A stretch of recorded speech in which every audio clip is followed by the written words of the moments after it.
qui a été créé par le veuf de la grande Julia Verlanger, Jean-Pierre Taïeb, qui est attribué par la Fondation Julia Verlanger sous l'égide de la Fondation de France pour des romans d'aventure populaires, de fantasy, de fantastique et de science-fiction. Cette année, les nominés ont écrit beaucoup de livres, puisque, comme vous voyez, nous avons 3 séries. Donc, Le Protectorat de l'Ombrelle de Gail Carriger, Le Grimoire de Larry Correia, Le Melkin et la mort du Melkin de Olivier Paquet, Sandman Slim de Richard Cadret, Les damnés de l'asphalte de Laurent Weil et Le dernier loup-garou de Glenn Duncan. On va commencer par lire un extrait donc de Gail Carriger, Le Protectorat de l'Ombrelle, traduit par Sylvie Denis. Un extrait du premier volume de la série. Une série qui mélange à la fois le steampunk, la beat-lit, le polar, beaucoup de choses, à la fois de la science-fiction et de la fantasy. Une histoire un peu folle, très drôle, dont je vais vous lire un court extrait.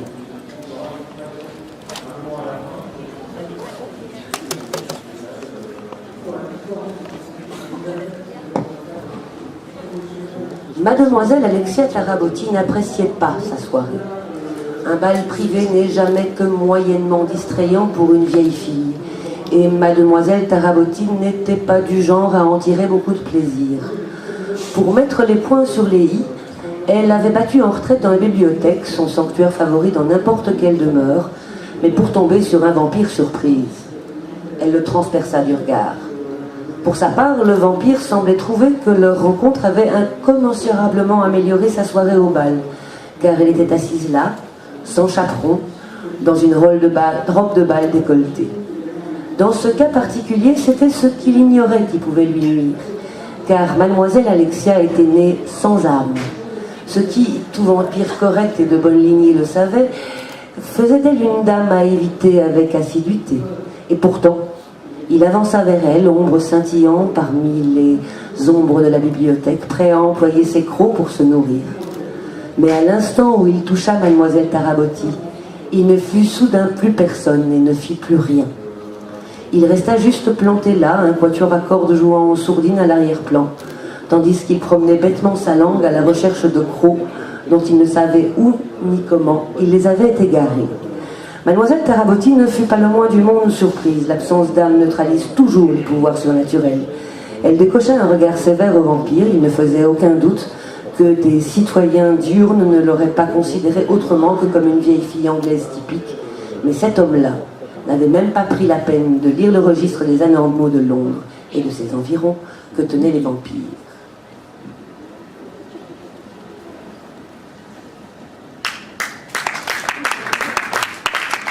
Deuxième extrait de Sandman Slim, j'ai fait une faute sur mon slide, de Richard Cadret, traduit par Jean-Pierre Pugy, que va nous lire Cathy Martin. Oui, pardon. Sandman Slim, c'est une star qui surgit à Los Angeles après 11 ans suivis aux enfers, où ses petits camarades magiciens indélicats l'avaient expédié à son corps défendant. Alors il est très très en colère quand il débarque, parce qu'en plus de l'avoir trahi, il a appris récemment en bas qu'il y avait zigouillé sa dulcinée. Alors on est là dans de la fantaisie urbaine qui dépote, qui démarre au quart de tour. Ça dégaine sans répit. Dans l'humour décapant des dialogues, dans le défouraillage permanent d'armes conventionnelles ou pas. William Gibson en a dit que c'était la série B survitaminée la meilleure qu'il ait jamais eue. Moi je dis que c'est de la super bonne et on en redemande. Je vais vous en lire un petit extrait. Il m'est survenu un drôle de truc pendant mon séjour en bas. Je suis devenu un mec coriace difficile à tuer. À mon arrivée, j'étais le premier et seul humain à avoir mis les pieds en enfer avant d'avoir clamsé ce qui me valait d'être assimilé à un monstre de foire. Pour la modique somme de $1, entrer voir Jimmy, le petit garçon à tête de chien. Plus tard, lorsqu'ils en ont eu marre de me filer des baffes, de m'étudier sous toutes les coutures et de m'exhiber comme un caniche au pédigré long comme le bras, ils se sont dit que de me regarder crever serait tout de même plus drôle. Ils m'ont envoyé combattre dans les arènes en faisant tout un cinéma. Imaginez une coupe du monde de foot qui a lieu une fois par semaine ou par quinzaine. Naturellement, vu que ça se passait en enfer et dans des arènes, la triche allait bon train.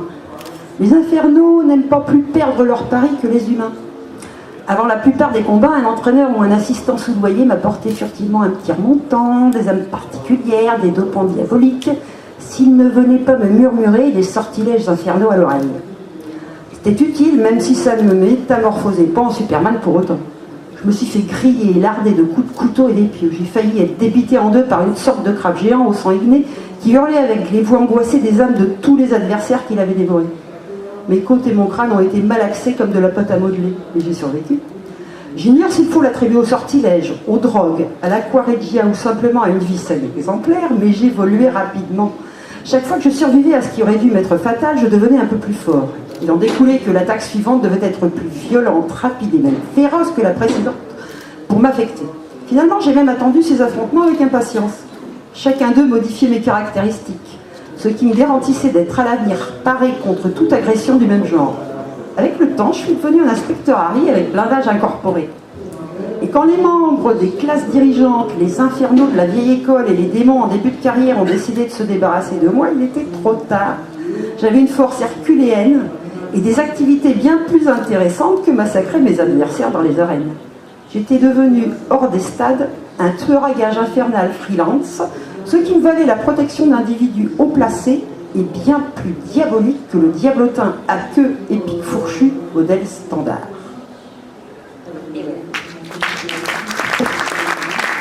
Très belle lecture, Nadal. Superbe. Autre roman retenu, Les Chroniques du Grimm Noir, traduit par Marie Sturgis de Larry Correia, dont François Vanson va vous parler et vous lire un extrait.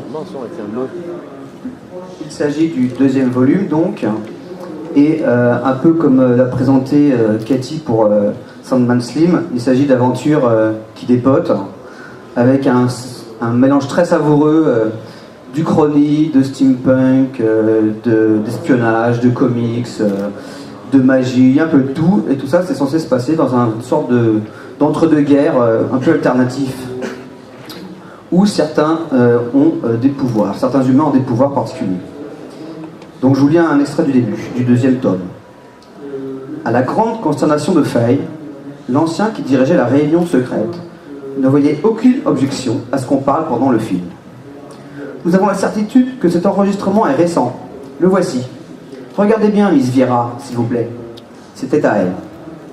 Parmi les survivants de la Société du Grimm Noir, 3 seulement avaient jamais vu le président en personne. Or, Jane et M. Sullivan n'étaient pas là. Faye s'efforça de se concentrer, ce qui n'était jamais facile quand votre cerveau tournait tellement plus vite que celui des autres gens. Le projecteur montrait un grand défilé militaire. Des soldats de l'Imperium avançaient, presque à l'infini, aussi droit que les baïonnettes qui prolongeaient leurs fusils. En tête de colonne, un homme chevauchait un énorme étalon noir. Les milliers de spectateurs s'inclinaient sur son passage et restaient pliés en deux. Il était beau, impressionnant et beaucoup trop vivant. C'était son portrait craché. « Il doit y avoir une erreur, dit Faye. Le président est mort. » L'un des plus jeunes chevaliers, au fond de la salle, lança. « L'Imperium affirme qu'il n'est pas mort à bord du Tokugawa. » L'Imperium affirme aussi que le Tokugawa et le Kaga ont été détruits par une tempête, et on sait tous que c'est du pipeau. « Comment pouvez-vous être si sûr qu'il est décédé ?» demanda un jeune chevalier anglais. Son accent, c'était vraiment à ça que leur langue devait ressembler, irrita les oreilles de Faye. « Oh, ça, ma foi, je ne sais pas. Parce que je lui coupais les mains avant de les jeter dans une hélice ? Peut-être. Ensuite, le dirigeable a explosé aussi. J'y étais, pas vous. Et puis, John Moses Browning lui posa une main sur le genou pour la faire taire, parce qu'il savait ce qu'elle s'apprêtait à dire paraîtrait dingue, et on la jugeait déjà complètement folle. Trop tard. Et puis ensuite, j'ai parlé à son fantôme. M. Browning soupira. Ridicule, fit quelqu'un. Non, il regrettait d'être mort. Il m'a récité un poème. Les chevaliers se mirent à parler, tous en même temps. Le film se termina. L'extrémité de la bobine claquait en rythme contre le projecteur. L'écran vira au blanc. Cette gamine est folle, Browning, dit un Français. Ce qui mit Fay en colère. Primo, elle n'était plus une gamine. Secondo, elle n'était pas folle. Le Français avait de la veine qu'elle ne voyage pas un petit coup pour embarquer sa tête très loin de lui. M. Browning prit sa défense. Cette gamine a éliminé une centaine de soldats d'élite à la solde de l'Imperium. Elle a affronté le plus grand sorcier de l'histoire, puis a emporté un dirigeable tout entier avec l'équipage de l'autre côté de la planète. Si j'étais vous, monsieur, j'adopterais un autre ton. Tout poli. Mes excuses, madame.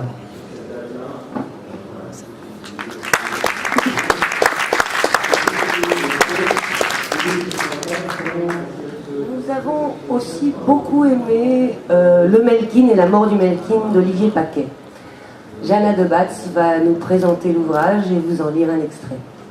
Alors, c'est un grand space opéra, et pas un space opéra à la française, un space opéra tout court, avec une grande ambition politique qui transparaît dans les 3 volumes qu'il faut avoir lus, puisqu'on peut avoir les pistes données dans le premier et dans le deuxième, qui semblent manquer, arrivent dans le 3e et clôturent réellement le cycle.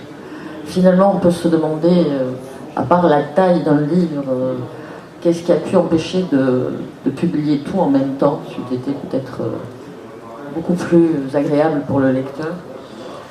Quoi qu'il en soit, le projet d'Olivier Paquet est clairement de dresser l'image d'un empire galactique où la liberté de chacun d'avoir sa propre culture est contrebalancée par un pouvoir qu'on ne peut pas ni circonscrire ni circonvenir, et qui est représenté par le Melkin. N'importe quel ressortissant de planète peut demander et éventuellement être accepté à l'intérieur du Melkin et parcourir la galaxie en étant une espèce de ferment de changement et de liberté. Voilà, c'est une grande réussite de Olivier Paquet, réussite traversée par des références tout à fait intéressantes à l'opéra, à la vidéo, au cinéma, qui n'apparaissent pas forcément tout de suite. Pour moi, celui qui m'a marqué le plus, c'est un passage qui s'appelle « Et les étoiles brillaient » et qui est en fait une référence à un des plus beaux airs d'opéra que je connaisse, « E lucevano le stelle ». Et voilà. Donc, je ne voulais pas ce passage-là, parce que c'est un passage très fort et très émouvant, et qu'il faut le découvrir au moment où il arrive dans l'histoire, sinon ce serait vraiment dommage. Mais je vais vous faire partager la puissance de description d'Olivier Paquet. La masse faisait sens. Chaque séquence, résultat d'un coup d'œil, d'une pause un peu prolongée, en attendant un ascenseur, ne disait rien. Anodin, pourrait-on dire. Des femmes plantureuses montraient des cubes de couleur à des gamins raides comme des piquets, où 2 hommes en complet vestongue dissertaient autour d'une table lumineuse, affichant des cartes tridimensionnelles d'une zone pavillonnaire. Impossible de faire le lien. Les élèves d'Indira, avancés par grappes, s'arrêtant un instant sur une telle émission de jardinage, comme s'ils regardaient un documentaire historique, pendant que sur un autre écran, un pseudo-scientifique vantait les mérites d'un bain d'algues saponaires, omettant de préciser que ces dernières ne pouvaient être transportées hors de leur milieu naturel, à 2 ou 3 années-lumière de Babyloine. Plus on approchait des zones de transit, plus la mosaïque de moniteurs se densifiait. Impossible de les éviter, de s'y soustraire. Ils vous happaient l'œil de leurs éclats colorés, vous enserraient dans un filet de sons, de voix acidulées, de musique lénifiante.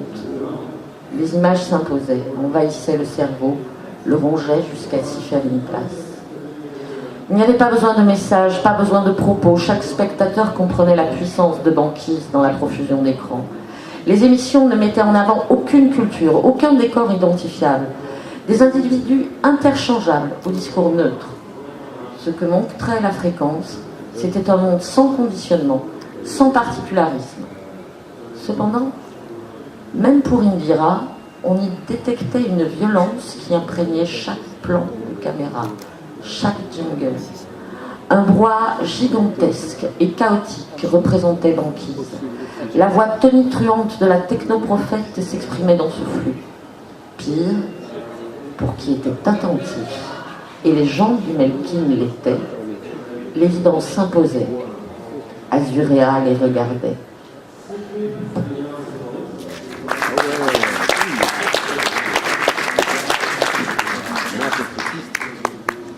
Nous avons aussi beaucoup apprécié Le Dernier Loup-garou de Glenn Duncan, traduit par Michel Charrier. Claude Eken va nous présenter cet ouvrage et nous en lire un extrait. Alors, Jack Marlowe est évidemment le dernier loup-garou.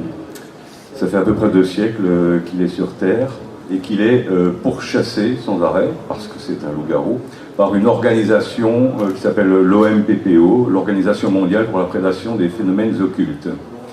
Et il est là de se battre sans arrêt. Il est fatigué aussi de devoir céder à ses instincts à chaque pleine lune. C'est toujours baisse, tu manges. Le mot n'en fait plus qu'un cette fois-ci dans une partie. Et donc il a décidé d'en finir. Son valet qui lui est tout dévoué, un homme qu'il a sauvé un jour parce qu'il était pourchassé aussi pour ce qu'il était, mais il s'agissait de ses tendances sexuelles, regrette justement qu'il veuille en finir là parce qu'il pensait bien que peut-être lui disparaîtrait le premier et que le loup-garou continuerait, mais le loup-garou a décidé de mourir. Mais voilà, le fait même d'être pourchassé va peut-être réveiller la bête, parce que ça c'est l'humain qui veut mourir, et le loup-garou peut-être n'a pas ce genre de pensée. Donc avec énormément de références culturelles, littéraires, lorsque c'est l'humain qui s'exprime, et avec des scènes d'action assez violentes, bestiales. C'est un individu qui assume ses pulsions. On a un roman qui est tout à fait passionnant et qui a un bon équilibre sur ces 2 parties. Et j'ai justement choisi un passage où c'est une conversation avec son serviteur, si l'on veut, qui lui reproche de vouloir s'en aller. « Qu'est-ce que tu vas faire ?» demanda-t-il enfin. « Aller au pays de Galles, en Snowdonia. Je n'y suis jamais retourné, tu sais. » Nous nous étions tous deux imaginés que nous aurions des choses à dire, que nous trouverions des choses à dire. Mais il se contentait de regarder le lac de Tours frémissant. Je compris qu'il expérimentait le premier véritable avant-goût de sa vie sans moi. Quelque chose comme la saveur caoutchouteuse de l'antiseptique employé en chirurgie dentaire.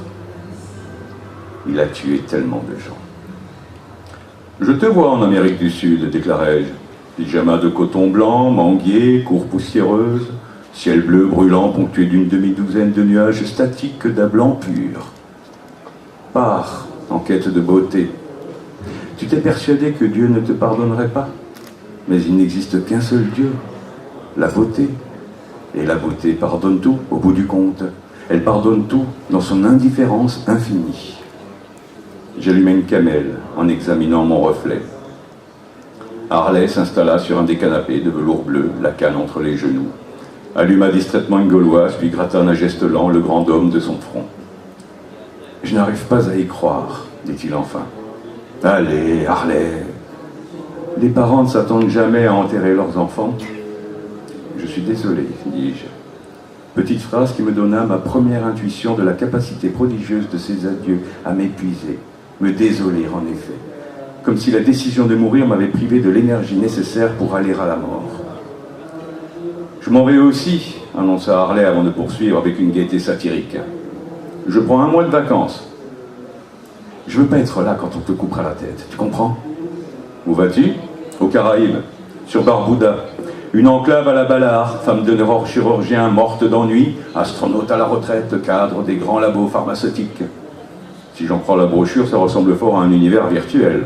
Béton blanc et ciel outre-mer. Un bout du monde de modernité immaculée. En tout cas, tu as la garde-robe idéale. N'empêche qu'à mon avis, tu devrais aller au Brésil. Ne serait-ce que pour les jeunes gens. Tu n'es pas mort, Harley. Alors, autant continuer à vivre. C'est ça, médecin, soigne-toi de toi-même et de toutes ces sortes de choses, hein ? Le silence menaçait de se solidifier entre nous. Ce que nous ne pouvions nous permettre.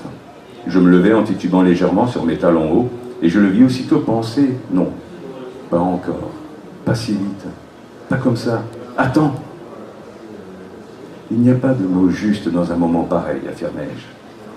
On est là à attendre que ça devienne moins douloureux, alors que plus on attend, plus ça devient douloureux. L'heure était à l'action et nous restions paralysés. On se tient debout parce qu'on ne peut voler. Je vais te le demander une fois. Une seule, dit-il. J'ai besoin de savoir que je te l'ai demandé. J'attendis. Dehors, Londres se concentrait, les sourcils froncés par une détermination sinistre à vaincre sa migraine économique. La capacité du monde à continuer pesait lourd sur mes épaules. Il produisait un jour singulier après l'autre. Il faisait éclore guerres et conversations. Il donnait naissance à des bébés sanglants et gobait les morts en silence. L'inconscient collectif humain ne le supporte pas. Il ne supporte pas la pensée que les choses continuent à jamais. Alors, il a décidé, inconsciemment, collectivement, de mener la planète à sa fin. L'éco-apocalypse ne doit rien au hasard. C'est au fond une stratégie de l'espèce. Ne fais pas ça, reprit Harley. Ne m'abandonne pas à moi-même. Je ne suis pas capable de me suicider, tu le sais pertinemment. Qu'est-ce que ça peut te faire, une décennie de plus? Je serais mort bien avant. Reste. Je ne peux pas. Tu n'es qu'un sale égoïste. Tu es au courant, j'espère? Oui. Il rouvrit la bouche, prit conscience de la futilité de la chose, laissa tomber. Tirant de sa poche un mouchoir blanc froissé, il s'essuya les yeux, posa très lentement son verre et écrasa sa cigarette. Lorsqu'enfin son regard se releva vers moi, j'eus la peur de ce qui allait suivre. L'avenir lui réservait une horreur, lui-même, qu'il n'affronterait pas avant d'y être obligé, de ne plus avoir le choix, de me savoir mort. Ses traits frémissaient comme l'eau sur les toits plats. Et maintenant, on se dit adieu, c'est tout? On se dit adieu, et c'est tout, acquiesçai-je. Il te reste une semaine. Tu vas changer d'avis. Viens ici. C'était un vieil homme que je serrais dans mes bras, de la peau et des os enveloppés d'un complet trop vaste, des cheveux rares et une odeur de cuir chevelu. Accompagné de relents médicinaux, baume du tigre ou Stickwix, par habitude je scrutais mes émotions. La tristesse, le regret, une vague impression de deuil peut-être, mais aussi l'ennui indéniable, couplé à une sorte d'impuissance du cœur. Assez, assez, assez, répétait ma voix intérieure. Tu as été un très bon ami. Il ne répondit pas. Je me retournai à nouveau, ouvris la porte, sortis, la refermai derrière moi. Waouh!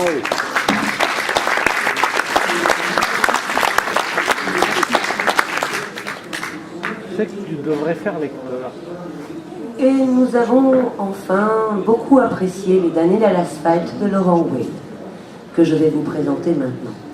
Il s'agit d'un roman post-apocalyptique, d'aventure trépidante, un groupe qui part à la recherche des siens, disparus depuis un certain temps, qui va traverser une partie de la France, qui va traverser l'Espagne, rencontrer moult problèmes et batailles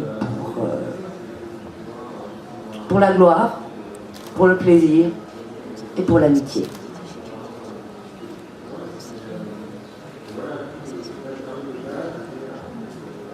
Salut le kid, me lança Cheyenne dès que je poussais la porte en m'ébrouant.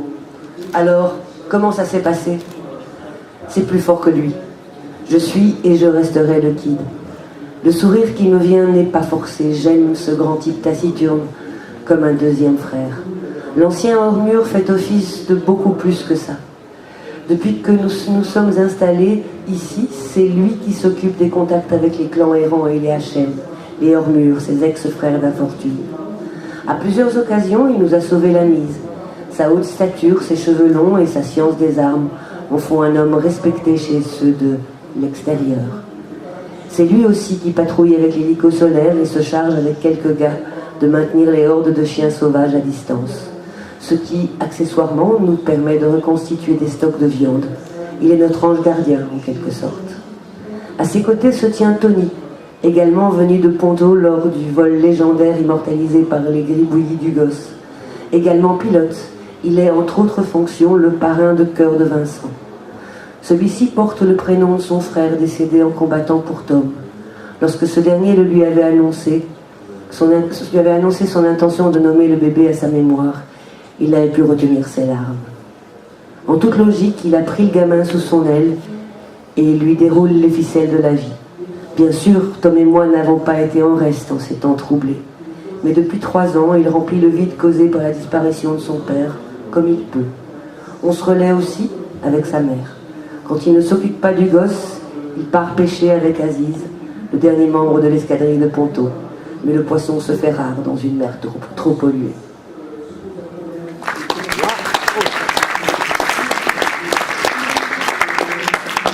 Et maintenant, le suspense est à son comble. Qui est le lauréat? Eh bien, il s'agit de Gail Carriger pour Le Protectorat de l'Ombrelle, traduit par Sylvie Denis, aux éditions Orbit.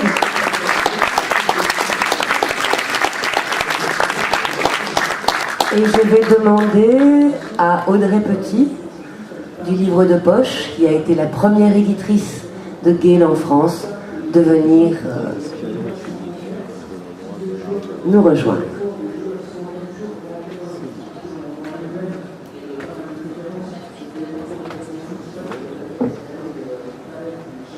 Alors, merci beaucoup. Je vais vous lire un petit mot que Gail m'a envoyé quand je lui ai annoncé la nouvelle, ce qu'elle m'a répondu. Waouh, je cite. Merci beaucoup, quelle merveilleuse nouvelle. C'est la première fois que je remporte un prix en littérature de genre, et bien sûr, il a fallu que ça vienne de vous, de la France. J'avais entendu parler du prix Julia Verlanger, et je suis très honorée de l'avoir cette année. Je remercie mes lecteurs français d'avoir ainsi donné leur chance à des livres dont l'action se déroule en Angleterre. Pourquoi elle dit ça? Ah, ça, on ne sait pas, là, par contre. Mon éditeur et ma traductrice Sylvie Denis pour leur travail. Et merci à tous de m'avoir si bien et si chaleureusement accueilli en France en mai dernier. Elle était en fait aux Imaginales d'Épinal et à Saint-Malo. Et à Saint-Malo, oui. Et bien sûr, merci aux membres du jury du prix Julia Verlanger. Je suis très choyée par la France. Voilà.